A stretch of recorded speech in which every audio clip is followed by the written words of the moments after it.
اللہ نے قرآن کی سب سے چھوٹی سورہ کوثر، سورہ کوثر کے اندر اللہ نے اپنے نبی کو کیا کہا کہ ہم آپ کو کوثر عطا کر رہے ہیں، ایک بہت بڑا تحفہ دے رہے ہیں۔ اور کیوں کہا کوثر عطا کر رہے ہیں؟ آپ لوگوں کو پتہ ہے رسول خدا کے کتنے سارے بیٹے تھے اور کتنی ہی ساری بیٹیاں تھیں؟ نہ ایک بیٹا نہ ایک بیٹی، بچے ہی نہیں تھے۔ جس کے بچے نہ ہوں اس کے بارے میں یہ کہا جاتا ہے کہ جب وہ مر جائے گا، اس دنیا سے چلا جائے گا، تو اس کو کون یاد کرے گا؟ جس کے اپنے کوئی بچے ہی نہ ہو، اس کی تو فیملی ہی نہیں رہتی، پھر اس کے گھر میں دوسرے آ کے رہنا شروع کر دیتے ہیں، پھر آہستہ آہستہ لوگ اسے بھول جاتے ہیں، ہے نا؟ ایسا ہوتا ہے نا؟ تو کسی نے آ کر پروفٹ سے، رسول خدا سے کہا کہ یا رسول خدا، آپ کے تو نعوذ باللہ بچے ہی نہیں ہیں، آپ جب اس دنیا سے چلے جائیں گے تو سب بھول جائیں گے محمد کون۔ کس نے کہنا ہے اشہد ان محمد رسول اللہ؟ کلمہ بھول جائیں گے، اور جسے بھول جاتے ہیں اس کو کہتے ہیں ابتر۔ ہاں، رسول خدا کو نعوذ باللہ کہا آپ ابتر، آپ کو سب بھول جائیں گے۔ جب رسول خدا سے یہ کہا کہ آپ کو بعد میں سب بھلا دیں گے، تو آپ کو اللہ نے جواب میں کہا یا محمد، ہم آپ کو لوگوں کے پاس ہمیشہ قیامت تک کے لیے زندہ رکھیں گے، ہمیشہ اشہد ان محمد رسول اللہ باقی رہے گا۔ جس طرح لا الہ الا اللہ باقی ہے، جس طرح اللہ نے قرآن کو باقی رکھا ہے، آپ کے نام کو بھی باقی رکھے گا۔ کیسے؟ ہم آپ کو دے رہے ہیں کوثر۔ کوثر کیا ہے؟ جنت میں ایک نہر ہے، دنیا میں ایک بیٹی ہے، یہ آپ کو ہمیشہ کے لیے لا الہ الا اللہ محمد رسول اللہ اور قرآن کو زندہ رکھے گا۔ جناب فاطمہ ایک بیٹی ہیں اور انہوں نے اپنے بابا کو زندہ رکھا ہے۔ میں یہاں دیکھ رہی ہوں، آپ زیادہ جو اس وقت وہ ہیں بچیاں یہاں پر موجود ہیں، ہاں بچے بھی ہیں۔ جناب فاطمہ نے کیسے اپنے بابا کے نام کو زندہ رکھا؟ آپ نے اپنے اسکول اور کورس کی بک میں پڑھا ہوگا کہ رسول خدا مکے میں نماز پڑھ رہے تھے، ابو جہل آیا اور اس نے کچھ گندگی رسول کے کاندھوں پر ڈال دی۔ ہاں، یہ روایت بکس میں پڑھاتے ہیں نا اسلامیات میں۔ ابو جہل کون تھا؟ رسول خدا کا چچا، ہاں، فیملی کا ایک بڑا بندہ تھا۔ اور پورے شہر میں، مکے میں ابو جہل کون تھا؟ سب سے انفلوئنشل، سب سے پاورفل، سب سے دولت والا اور سب کو ہر وقت کنٹرول کرنے والا۔ وہ جو کہتا تھا لوگ کرتے تھے، اس کے پاس پاور تھی۔ جب اس نے رسول خدا کے کاندھے پر گندگی ڈالی تو پورے شہر میں، مکے میں اتنے سارے آدمی تھے، اتنے سارے جنگجو تھے، اتنے سارے فیملی کے اور لوگ تھے، سب ابو جہل سے ڈر گئے۔ سب نے کہا ابو جہل نے محمد کے اوپر گندگی ڈالی ہے، اگر ہم نے ابو جہل کو کچھ کہا وہ ہمارے اوپر بھی ڈال دے گا، وہ ہمارے ساتھ بھی برائی کرے گا۔ سب پیچھے ہٹ گئے، 4 سال کی فاطمہ نہیں ہٹی۔ سبحان اللہ، جناب فاطمہ 4 سال کی تھی، آپ بھاگتی ہوئی آئیں، آپ نے اپنے بابا کے شولڈرز میں سے ان سب کو نکالا اور پھر دیکھا کوئی ابو جہل کو کچھ کیا ہی نہیں رہا کہ اس نے رسول خدا کے ساتھ کیا کیا ہے۔ 4 سال کی بچی کتنی ہوتی ہے؟ اتنی سی۔ ابو جہل اتنا ٹال، اتنا پاورفل، اتنا طاقتور، اتنے غصے والا۔ جناب فاطمہ ابو جہل کے پاس گئیں اور آپ نے فرمایا میرے بابا نے تمہیں کبھی کوئی نقصان پہنچایا ہے؟ تمہارے ساتھ کچھ برا کیا ہے آج تک؟ اس نے کہا نہیں۔ کہا پھر تم نے کیوں برا کیا؟ تمہارے پاس اتنی غیرت نہیں ہے کہ جس نے ہمیشہ تمہارے ساتھ اچھا کیا تم اس کے ساتھ اچھا کرو، اور جس نے تمہیں کبھی نقصان نہیں پہنچایا تمہیں چاہیے تم اس کو نقصان سے بچاؤ. تم کتنے بے غیرت انسان ہو. پورے مکے والوں نے کہا بڑے سے بڑا تلوار اٹھانے والا ابو جہل کے آگے نہیں بولتا, یہ بچی بولتی ہے. سبحان اللہ. ہاں یہ محمد کو اکیلا نہیں چھوڑتی. اسی لیے اللہ نے قرآن میں رسول خدا کو خوشخبری دی, ایسی بیٹی دے رہا ہوں کہ انا شانئک هو الابتر, جو آپ کا دشمن ہے وہ گم ہو جائے گا. ابو جہل کے کتنے بیٹے ہیں؟ ابو جہل کی قبر کہاں ہے؟ ابو جہل کی نسل کہاں ہے؟ ابو جہل کی آئیڈیالوجی کیا تھی؟ بے نام و نشان, سب بھول گئے, کسی کو اس کا نہیں پتا, ختم ہو گیا. یزید کہاں ہے؟ اسی طرح. شمر کہاں ہے؟ اسی طرح. جتنے بھی حجاج ابن یوسف ثقفی اور جتنے بھی نیگیٹو کیریکٹرز تھے جو اہل بیت کے خلاف آئے, اللہ نے سب کو ابتر کر دیا. اور ایک 4 سال کی بچی کی رسول کے ساتھ جو حمایت ہے, جو کوپریشن ہے, وہ آج تک ہم دیکھ رہے ہیں. جناب فاطمہ, آپ کی ذات, آپ کا وجود کتنا سب کے لیے سہارا ہے نا. لہذا پروفٹ نے, رسول خدا نے اسی لیے فرمایا کہ جس نے میری بیٹی فاطمہ کو خوش رکھا اس نے مجھے خوش رکھا, جس نے مجھے خوش رکھا اس نے اللہ کو خوش رکھا. ہاں, اور پھر فرمایا فاطمہ جس سے خوش ہوں گی اللہ اس سے خوش ہوگا اور وہ جنت میں جائے گا. جنت میں جانے کے لیے آپ یہاں سے اگر امریکہ جانا چاہیں تو بغیر ویزا جا سکتے ہیں؟ نہیں نا. جنت کا ویزا کیا ہے؟ اس میں انٹرنس کے لیے جو پرمٹ چاہیے وہ کیا ہے؟ جناب فاطمہ خوش ہو. اگر جناب فاطمہ خوش نہیں ہے تو ہم کیا ہو جائیں گے؟ ابتر, ابو جہل کیٹیگری, بے نام و نشان, غائب, گم, کسی کو نہیں پتا کون کیا کہاں سے آیا, ختم. جناب فاطمہ اتنی زیادہ امپورٹنٹ ہے, اور یہی وجہ ہے کہ رسول خدا نے فرمایا اس کو راضی.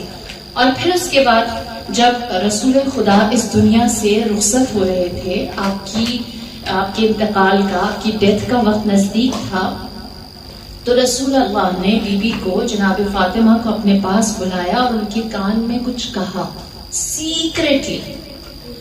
اور جناب فاطمہ نے جب وہ سنا تو آپ خوش ہو گئی. آپ سے پوچھا سب نے کہ آپ کو رسول اللہ نے کان میں ایسا کیا کہا کہ آپ خوش ہو گئیں؟ آپ نے فرمایا کہ رسول, میرے بابا نے مجھ سے یہ کہا ہے کہ میں بہت جلد اس دنیا سے چلا جاؤں گا, اور میرے جانے کے بعد سب سے پہلے آپ مجھ سے آخرت میں ملاقات کریں گی, یعنی میری ڈیتھ کے کچھ دنوں بعد آپ کی بھی ڈیتھ ہو جائے گی. یہ رسول خدا نے جناب فاطمہ کو بتا دیا تھا کہ میرے اس دنیا سے جانے کے بعد آپ کے پاس زیادہ وقت نہیں ہوگا. میں آپ سب سے ایک چھوٹا سا سوال کرتی ہوں, آپ نے مجھے جواب دینا ہے. کیا رسول خدا جھوٹ بولتے تھے؟ کیا ایسا ہو سکتا ہے کہ جو وہ کہیں ویسا نہ ہو؟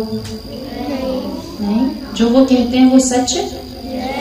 اب اگر انہوں نے یہ کہا ہے کہ میرے بعد فاطمہ بہت جلدی ان کی بھی ڈیتھ ہو جائے گی, وہ بھی آ جائیں گی, تو کیا یہ سچ ہے؟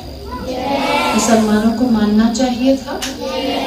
اور اگر آپ کو پتا چلے کہ کچھ دنوں کے بعد میں, آپ کی ماما, آپ کی آنٹی, آپ کی کوئی اچھی دوست مرنے والی ہے, اس دنیا سے جانے والی ہے, اور جس نے بتایا وہ کبھی جھوٹ نہیں بولتا, تو جو آپ کی آنٹی یا آپ کی ماما یا آپ کی فرینڈ مرنے والی ہے, آپ اس کو تنگ کرو گے یا خوش رکھو گے؟ آپ اس کو تنگ کرو گے یا خوش رکھو گے؟ کیوں؟ کیونکہ وہ, اور جس نے بتایا وہ کبھی جھوٹ نہیں بولتا. پھر بھی مسلمانوں نے جناب فاطمہ کو تنگ کیا, آپ کو خوش نہیں رکھا. اس لیے ہم جناب فاطمہ کی مجلس کرتے ہیں. مجھے بتاؤ, کیا مسلمانوں کو چاہیے تھا کہ جناب فاطمہ کا خیال رکھیں, ان کو پیار کریں؟ ان کے بابا کی ڈیتھ ہوئی تھی, وہ روتی تھی، اور جب وہ روتی تھی تو ان کے پاس لوگ نہیں آتے تھے، وہ اکیلی تھی. چاہیے تھا ان کا خیال رکھیں، اور ان کا خیال نہیں رکھا، ان کا خیال نہیں رکھا. وہ فاطمہ جس کے بارے میں سب کو پتا تھا کچھ دن کے مہمان ہیں، مسلمانوں نے انہیں تنگ کیا. میں ویسے آپ سے ایک بات پوچھتی ہوں، اگر جناب فاطمہ کی یوں ہی طبیعت خراب ہوتی اور ان کی ڈیتھ ہو جاتی تو کیا آپ کو افسوس ہوتا نا؟ یہی بات بہت تکلیف دیتی ہے نا کہ آپ کی ڈیتھ ہو گئی، یہی بات کم غم کی ہے. لیکن اس کے اوپر اگر کوئی یہ کہہ دے کہ وہ اپنی موت یا اپنی شہادت نہیں بلکہ ان کو کسی نے تنگ کیا اور اتنا تنگ کیا کہ وہ مر گئی، زیادہ تکلیف ہوتی ہے نا. اور پھر اگر یہ کہا جائے کہ صرف تنگ نہیں کیا، صرف جناب فاطمہ کو تنگ نہیں کیا بلکہ ان کے پیٹ میں جناب محسن ایک بیبی تھا، پہلے اس کو مارا، اس کے بعد جناب فاطمہ کو مارا. زیادہ دکھ ہوتا ہے یا نہیں کہ جو پیٹ میں بیبی ہے اس کی پہلے شہادت اور پھر اس کے بعد جناب فاطمہ. اگر بات صرف اتنی ہو تو بھی ہمیں دکھ زیادہ ہوتا ہے، لیکن کیا بات یہاں ختم ہو جاتی ہے؟ نہیں. جب جناب فاطمہ تکلیف میں تھی، آپ کے پیٹ میں جناب محسن آپ کا بیبی شہید ہو گیا اور آپ کی ربس پسلیاں ٹوٹ گئی تھی، تو کیا اس وقت جناب فاطمہ کے پاس لوگ پیار کرنے آتے؟ جناب فاطمہ سے یہ کہا جاتا یا دن کو رویا کریں یا رات کو. آپ کے رونے کی آواز سے ہم تنگ ہوتے ہیں. جس کو درد ہو رہا ہے، جس کا بچہ مر گیا، جس کا بابا مر گیا، اس کو جا کے پیار کرتے ہیں. اور جناب فاطمہ کے ساتھ کیا کیا؟ کہا یا دن کو روئیں یا رات کو روئیں. اور پھر بی بی نے اسی لیے اپنی آخری بات، میں بس آپ لوگوں کو آخری بات جناب فاطمہ نے جو کہی ہے وہ آپ نے یاد رکھنی ہے، اور آپ لوگ جب بڑے ہو جاؤ گے تو آپ نے اپنے بچوں کو بتانی ہے کہ جناب فاطمہ نے جو آخری باتیں کی ہیں وہ امام علی سے کی. آپ نے فرمایا اے علی، جب میں مر جاؤں تو میرے مرنے کا کسی کو نہیں بتانا. میں زندہ تھی تو مسلمان تنگ کرتے تھے، میں مر جاؤں نہیں بتانا. بی بی ناراض تھی. پہلی بات فرمایا میرے دروازے پر لوگ آتے تھے، میں ان کی نیند پوری کرتی تھی، لیکن جب میں مر جاؤں تو مجھے رات جب ہر طرف اندھیرا ہو جائے تو تب مجھے آپ خود رسولنا، کفن پہنانا، قنوت کرنا، مجھ پر نماز پڑھنا. کسی مسلمان کو میرے اوپر نماز پڑھنے کے لیے نہ بلانا. خاموشی سے رات کو میری قبر کھودنا، مجھے اپنے ہاتھوں سے قبر میں اتارنا، میرے اوپر مٹی ڈالنا، اور پھر اس کے بعد جناب فاطمہ نے جو فرمایا آپ نے یاد رکھنا ہے، آپ سب نے یاد رکھنا ہے اور اپنے بچوں کو بتانا ہے. بی بی نے فرمایا اے علی، میری قبر کا نشان مٹا دینا، کسی کو نہ بتانا میں کہاں ہوں، کسی کو نہ پتا چلے میری قبر کہاں ہے. اور پھر اس کے بعد فرمایا اے علی، میری قبر پر کچھ دیر بیٹھے رہنا. کسی بھی میت کے لیے قبر کی پہلی رات مشکل ہوتی ہے. امام علی نے جناب فاطمہ کی ساری وصیتیں پوری کی. جناب فاطمہ کی جب شہادت ہوئی، اپنے ہاتھوں سے غسل دیا، کفن پہنایا، نماز جنازہ پڑھائی، اور پھر رات کی تاریکی میں جب ہر طرف اندھیرا تھا، سب سو گئے تھے، تب امام علی نے 6 لوگوں کے ساتھ مل کر جناب فاطمہ کا جنازہ اٹھایا، اپنے ہاتھوں سے قبر میں اتارا، خود خاک ڈالی اور پھر اس کے بعد جناب فاطمہ کے قبر کا نشان مٹا دیا۔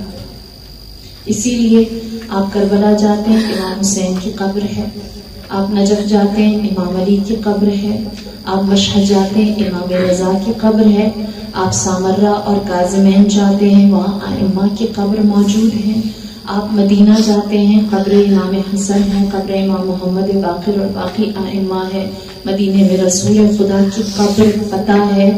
آپ کو پتہ ہے، ہمیں یہ نہیں پتہ جناب فاطمہ کی قبر کہاں، ہمیں نہیں پتہ، ہم آپ کی زری کی زیارت نہیں کر سکتے۔ ہم نے سب کو دیکھا ہے، جناب فاطمہ کی قبر کو ہم نے نہیں دیکھا، وہ ابھی تک ہم سب سے چھپی بھی ہیں، اور وہ چاہتی ہیں ہم انہیں تلاش کریں اور ہم ڈھونڈیں کہ آپ ناراض تھیں، آپ کا بیبی بھی شہید ہو گیا تھا، آپ کی بھی پسلیاں ٹوٹ گئی تھی، آپ کو رونے نہیں دیا، آپ غریب اکیلی اندھیرے میں قبر میں اتار دی گئی، ہم آپ کو خوش کریں گے، ہمیں اپنی قبر کا نشان بتائیں۔ نشان قبر مٹا دیا گیا، اور پھر اس کے بعد امام علی بہت دیر جناب فاطمہ کی قبر پر بیٹھے رہے، جیسے آپ نے کہا تھا، بہت دیر جناب فاطمہ کی قبر پر بیٹھے رہے، قرآن کی تلاوت کرتے رہے، اور پھر آخری بات جو جناب فاطمہ نے کہی، آپ نے فرمایا اے علی اب گھر پلٹ جائیں، اب گھر واپس چلے جائیں۔ جناب فاطمہ نے امام علی سے کہا اب آپ زیادہ دیر میری قبر پر نہ بیٹھیں، آپ گھر واپس چلے جائیں، کیونکہ جناب حسن و حسین، زینب ام کلثوم کی بغیر ماں کے پہلی رات ہے، بچوں کی بغیر ماں کی پہلی رات بہت دشوار ہے۔ آج 3 جمادی الثانی جناب زینب ام کلثوم کی بغیر ماں کے پہلی رات ہے۔ اللہ آپ سب کی ماں کو، سوچو آپ کے لیے کتنا مشکل ہے بغیر ماما کے جینا، بغیر ماں کے جینا، بغیر ماں کے رہنا۔ جناب زینب ام کلثوم صرف 3 سے 4 سال کی تھی جب ماں کا سایہ اٹھ گیا، فرمایا بغیر ماں کی بچوں کی پہلی رات ہے، بچے مجھ سے زیادہ مظلوم ہیں، بچے مجھ سے زیادہ تنہا ہیں۔ یہ ہے جناب فاطمہ کا غم جو آپ سب نے نہ صرف اپنے دل میں زندہ رکھنا ہے بلکہ آپ نے اس کو دوسروں تک پہنچانا ہے۔ جناب فاطمہ کا غم صرف یہ نہیں کہ ہم ان پر گریہ کریں، بلکہ ہم انہیں اتنا خوش کریں کہ ان کی قبر کا نشان یا ان کی قبر کا پتہ ہمیں چل سکے۔ ہم نے جناب فاطمہ کو اتنا خوش کرنا ہے کہ ہم جلد ان کے حرم کو، ان کی زری کو، ان کی قبر کو دیکھ سکیں، اور انشاءاللہ جب امام ظہور کریں گے تو ہمیں جناب فاطمہ کی قبر کا نشان بھی بتائیں گے۔ دعا ہے میری پروردگار عالم سے کہ وہ آپ سب کو جناب فاطمہ کی حقیقی کنیز اور ان کا غلام بننا نصیب کرے، ہم سب کے دلوں میں ان کی محبت کو زیادہ کرے، اور ہم سب کو علوم جناب فاطمہ سلام اللہ علیہا سے بہراور کرے، اور ہم سب کو اولاد جناب فاطمہ کی اطاعت اور ان کی شفاعت نصیب کرے۔ پروردگار عالم ہمیں امام زمانہ کے ظہور میں تعجیل کا سبب بنا، ہمارا ہر عمل امام کے ظہور میں تعجیل کا سبب بنے، اور جب امام ظہور فرمائے تو ہم اپنے بزرگوں اور بچوں سمیت ان کے اصحاب اور اعوان میں شمار ہو سکیں۔ انک سمیع الدعاء و انک علی کل شیء